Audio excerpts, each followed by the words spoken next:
พี่น้องที่พระเจ้าสร้างไว้ให้มนุษย์เฮาถึงเฮาอาจจะดื่มกินลงไปบ่ได้แต่ว่าเฮาก็เสพเข้าไปทั้งสายตา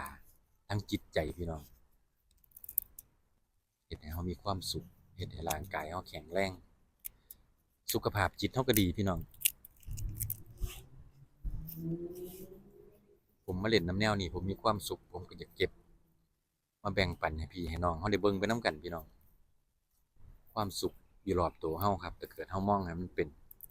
ธรรมชาติจะให้ความสุขสำหรับเฮาเสมอพยายามมองหาครับตามธรรมชาติพี่น้องเคยว่าแม่นแล้วเจ้าได้ไปอยู่หม้องแนวนั้นที่จริงมันก็มีความสุขอยู่หลายอย่างเนาะพี่น้องอยู่บ้านเฮามันบ่มีสถานที่แบบนี้เฮาก็มองหาตามไร่ตามนาเฮามันก็บ่อึดพี่น้อง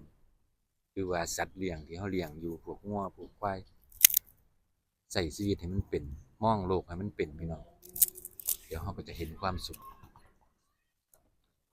บ่แม่นว่าตื่นเช้ามาแต่ละมื้อจมแต่ว่าทุกข์ๆมันก็บ่มีความสุขแหละเนาะพี่น้องคนทุกคนมีความทุกข์เบิดครับเพียงแต่ว่าเฮาจะ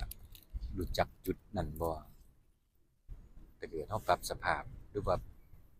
รู้จักจุดที่เฮาอยู่ได้ปรับตนปรับตัวให้มันเป็นเดี๋ยวเฮาก็เห็นเองครับความสุขบางเทื่อเฮาก็อาจจะใฝ่ฝันหรือว่าคิดใหญ่เกินไปเกินกำลังที่เจ้าของเฮ็ดได้มันก็เฮ็ดให้เฮาเป็นทุกข์เนาะพี่น้องพยายามมีความสุขในจุดที่เจ้าของมีพี่น้องอย่าไปอย่าไปพยายามมีความสุขในจุดที่เจ้าของใฝ่